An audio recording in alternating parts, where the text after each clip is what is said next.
পাহাড়ি ঢল ও টানা ভারী বৃষ্টিপাতে আগেই বন্যায় প্লাবিত হয়েছে সিলেটের বিভিন্ন উপজেলা। এবার বন্যা পরিস্থিতি তৈরি হয়েছে সিলেট নগরীতে। সুরমা নদীর সিলেট পয়েন্টে পানি বিপদসীমার ৩৫ সেন্টিমিটার উপর দিয়ে প্রবাহিত হচ্ছে।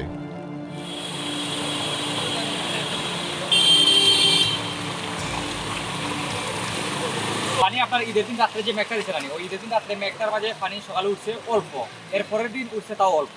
আজকে পানিটা একটু বেশি দেখা দিচ্ছে। তো আপনি এখানে রিক্সা চালাইরা? আমি আমার বাসায় উঠবো। এখান থেকে মানে এখানে কত টাকা ভাড়া? আগে কত আছিল, এখন কত? এখান থেকে বড় হলো আপনারা আপনার এই পয়েন্ট থেকে হি পয়েন্ট লয়ে যায় 50 টাকা রাখি, 60 টাকা রাখি। আমরা নরমাল ভাড়া 30 টাকা। 30 টাকা। আর যেহেতু ফাইভ দিয়ে টাইনা লয়ে যাওয়া হলো, ফেরে দিয়ে তো গাড়িটা দেওয়া যায় না। সকাল থেকেই গুড়ি গুড়ি বৃষ্টি হচ্ছে। এরই মধ্যে নগরের ৪২টি ওয়ার্ডের মধ্যে ২১টি ওয়ার্ডের ৫০,০০০ মানুষ বন্যায় আক্রান্ত হয়েছে বলে জানিয়েছেন সিলেট সিটি কর্পোরেশন।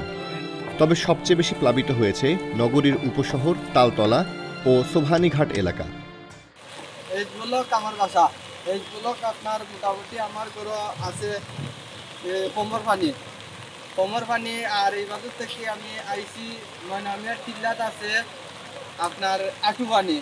আর ও বাজু থেকে সারা আইসি সারা আটু পানি। এই বাজু থাকা মানে খুবই ইয়ে আর কি।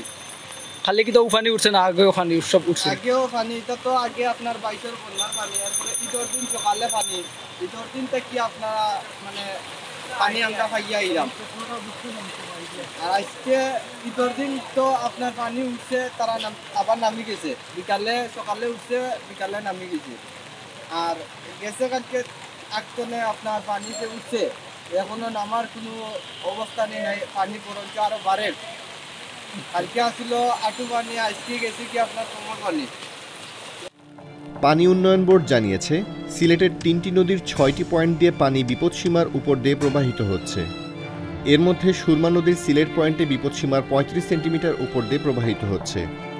সিলেটে আজ ১৯ জুন সকাল ৬টা থেকে দুপুর ১২টা পর্যন্ত ৮২.২ মিলিমিটার বৃষ্টিপাত হয়েছে।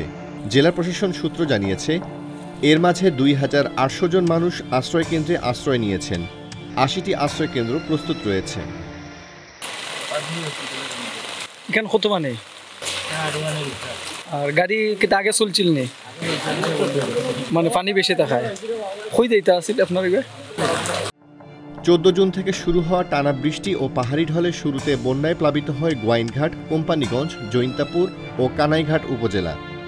আজ ১৯ জুন উজানের কোম্পানিগঞ্জ ও গোয়াইনঘাটের পানি কিছুটা কমলেও এবার নগরীতে বাড়ছে বন্যার আশঙ্কা।